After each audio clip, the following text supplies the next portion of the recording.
నమస్తే. ఇన్నాళ్ళు నన్ను సపోర్ట్ చేస్తూ, ఎంకరేజ్ చేస్తూ మీ ప్రేమని నాకు అందిస్తున్న ప్రతి ఒక్కరికి కృతజ్ఞతలు. అలాగే ఈ వీడియో కూడా ఖచ్చితంగా మీకు ఉపయోగపడుతుంది. లైక్, షేర్ అండ్ సబ్స్క్రైబ్ చేసి మీ సపోర్ట్‌ని నాకు అందించండి. అలాగే ఈ వీడియో పట్ల మీకున్న అభిప్రాయాన్ని కామెంట్ సెక్షన్‌లో కామెంట్ చేసి తెలియజేయండి. ఇప్పుడు వీడియోని చూద్దాం. నమస్తే, వెల్కమ్ టు అవర్ ఛానల్. నేను పద్మిని. ప్రస్తుతంతో పాటు ప్రముఖ ఆధ్యాత్మికవేత్త, వాస్తు జ్యోతిష పండితులు, లలిత ఉపాసకులు, వాస్తు జ్యోతిష శిక్షణ నిపుణులు బ్రహ్మశ్రీ నానాజీ పట్నాయక్ గారు మనతో పాటు ఉన్నారు. మాట్లాడతాం. సార్ నమస్తే. సార్ శ్రీమాత్రే నమః. సార్, బోర్డు మీద ఆల్రెడీ రాశారు, శని వక్రగతి జరగబోతోంది.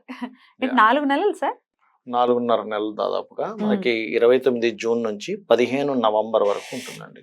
అంటే ఏమీ లేదు, ఇది వెనక్కి తిరిగి ఉన్నట్టుగా కనిపిస్తుంది, కానీ మనకి సర్క్యులేషన్ లో వెనక మకర రాశి మకరం వైపు తిరిగిన ఫలితాలు వస్తూ ఉంటాయి.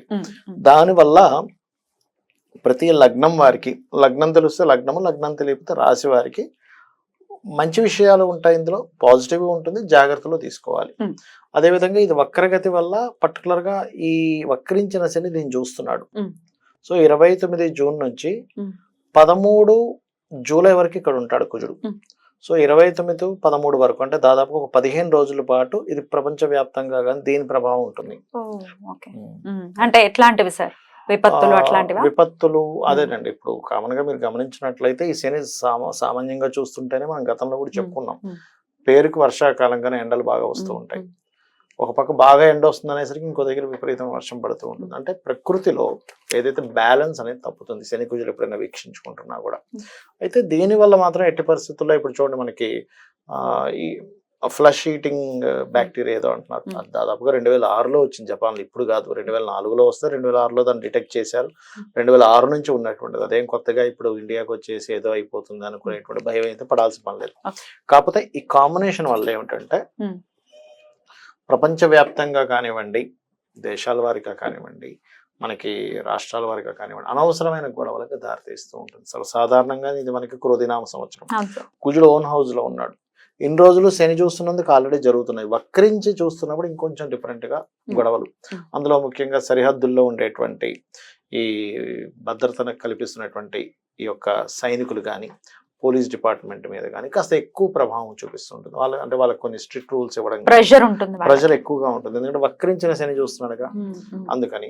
అండ్ అదే విధంగా కొన్ని అల్లకల్లోలకు సంబంధించిన దేశవ్యాప్తంగా, ప్రపంచవ్యాప్తంగా ఏదైనా కొన్ని నిర్ణయాలు తీసుకునేటప్పుడు మనకి పిఎంలు కావచ్చు, వాళ్ళు ఆ నిర్ణయాలను కొంత వ్యతిరేకిస్తూ కొన్ని అల్లర్లు జరగడం కానీ, కొన్ని తీవ్రమైన నిర్ణయాలు తీసుకోవడం కానీ, ఇటువంటివి జరుగుతూ ఉంటాయి. అదొకటి మెయిన్ గా చూసుకోవాలి ఈ శని వక్రగతి అండ్ ఈ కుజుడు దృష్టి పడడం వల్ల. అయితే ద్వాదశ రాశులకి కూడా డెఫినెట్ గా ఆయన ఇచ్చేటటువంటి ఫలితాలు ఉంటాయి కదా సార్? ఉంటాయి, డెఫినెట్ గా మార్పు ఉండబోతోంది. ఎందుకంటే అష్టమ శని, అర్ధాష్టమ శని, ఏలినాటి శని వాళ్ళకి ఎలాగో అలాగే ఉంటుంది, కానీ అష్టమ శని, అర్ధాష్టమ శని వాళ్ళకి ఏమైనా డిఫరెన్సెస్ ఉంటాయా? Right sir. అయితే మరి ద్వాదశ రాశుల వాళ్ళు కూడా ఈ పీరియడ్ ని ఎట్లా ఉండబోతుంది ఈ 4.5 నెలలు కూడా, అలాగే శని యొక్క అనుగ్రహమే పొందడం కోసం ఎట్లాంటి రెమెడీస్ చేసుకోవచ్చు అనేది ఒక్కసారి వివరంగా అన్ని రాశుల వాళ్ళకి చెప్తారా సార్? చెప్తాను.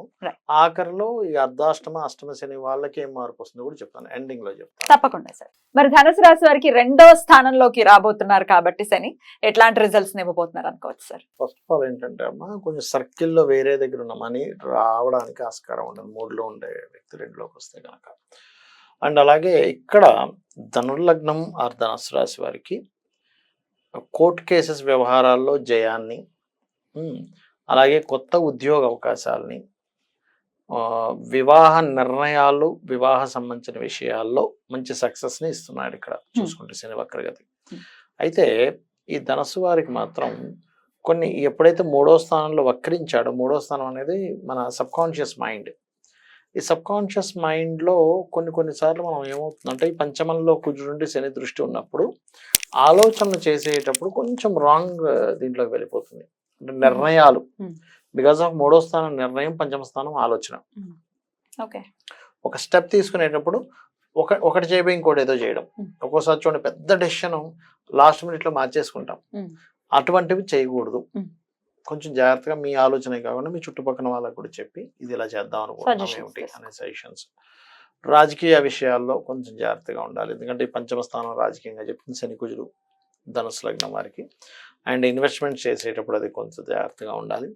పర్టికులర్గా ధనుస్సు రాశి వారు ఏంటంటే ఈ రీసెర్చెస్ చేస్తుంటారు ల్యాబ్స్ లో అనేది ఏదైనా ప్రయోగాలు చేసేటప్పుడు పర్టికులర్ గా జాగ్రత్తగా ఉండాలి వీళ్ళు. Okay. అది మెయిన్ గా చూసుకోవాల్సిన అంశం. అందులో ముఖ్యంగా గవర్నమెంట్ సెక్టార్స్ లో ఉండే వాళ్ళు ఏదైనా ల్యాబ్స్ లో చేసేటప్పుడు, లేకపోతే ఒక్కోసారి టెస్టింగ్స్, ఇప్పుడు మనకి చూడండి ఎవరో ఏదో రిపోర్ట్ వస్తారు, ఒక్కోసారి టెక్నికల్ ఇష్యూస్ వస్తూ ఉంటాయి.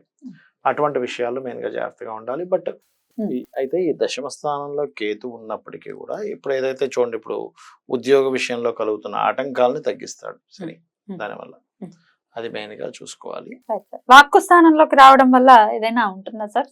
వాక్ స్థానం వల్ల అంటే ఏం లేదు, కొంచెం మనీ విషయంలో కొంచెం స్లో డౌన్ అవ్వడం, రావాల్సినవి ఇవాళ ఇస్తా అన్న వ్యక్తి వారానికి ఇస్తాడు, వారానికి ఇస్తా అన్న వ్యక్తి నెలకి ఇస్తాడు, అట్లా అంతే, ఆ స్లో ఉంటుంది.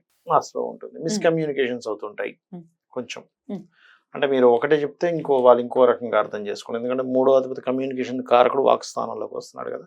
సో కమ్యూనికేట్ చేసేటప్పుడు కాస్త జాగ్రత్తగా కమ్యూనికేట్ చేయాలి. రైట్ సార్, అది మెయిన్ గా చూసుకోవాలి. మరి వీరు చేసుకోవాల్సినటువంటి పరిహారాలు ఏంటి సార్?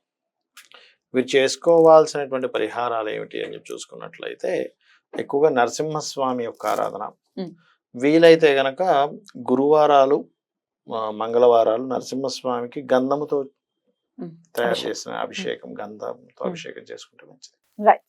అలాగే కామన్ గా అందరూ చేసుకోవాల్సినటువంటి రెమెడీస్, ఎవరైతే వాళ్ళకి డేట్ ఆఫ్ బర్త్ తెలియదు, ఏదో నామ నక్షత్రం మీద ఇవి చేసుకుంటున్నాము అనుకునే వాళ్ళు ఎట్లాంటి రెమెడీ చేసుకోవాలి అనేది ఒకసారి తెలియజేస్తారా సార్? Sure. మరి కామన్ గా చేసుకోవాల్సినటువంటి రెమెడీస్ ఏంటి సార్? ఫస్ట్ ఆఫ్ ఆల్ ఏంటంటే మనకి విశ్వంలో ఎప్పుడైతే పలానా ప్లానెట్, ఒక ఎనర్జీ కలిగిన ప్లానెట్ ఇంకో ఎనర్జీ కలిగిన ప్లానెట్తో వీక్షణలు ఉన్నప్పుడు ప్రకృతిలో మార్పులు వస్తాయని చెప్పుకున్నాం మనం. అంటే ఎండ, వర్షం ఇవన్నిట్లో ఎలా ఉంటుందో జీవుల మీద కూడా దాని ప్రభావం ఉంటుంది. సహజంగానే ఇది క్రోధినామ సంవత్సరం, కొంచెం గొడవలకు ఎక్కువ దారితీస్తుంది. కాబట్టి ఈ 2 గ్రహాలకి పర్టికులర్గా, అంటే కుజ శని గ్రహాలకి దీపారాధన చేయాలి. ఇప్పుడు ఎనర్జీ కంట్రోల్ అవుతుంది. అలాగే బెల్లము, క్యారెట్స్ ఈ 2 పదార్థాలని గోవులకు తినిపించడం చేస్తూ ఉండాలి. బెల్లం ఒకటి, క్యారెట్స్ ఒకటి. మంగళవారం, శనివారం తినిపిస్తూ ఉండాలి. వీలైనంత మటుకు ఆంజనేయ స్వామి ఆలయాలకు వెళ్ళడము, ఓం హరిమర్కట మర్కటాయ నమః అందరూ చేసుకోవచ్చు. లేదా ఓం అనాకలిత సాదృశ్య చుబుక శ్రీ విరాజితాయ నమః. ఎందుకంటే శని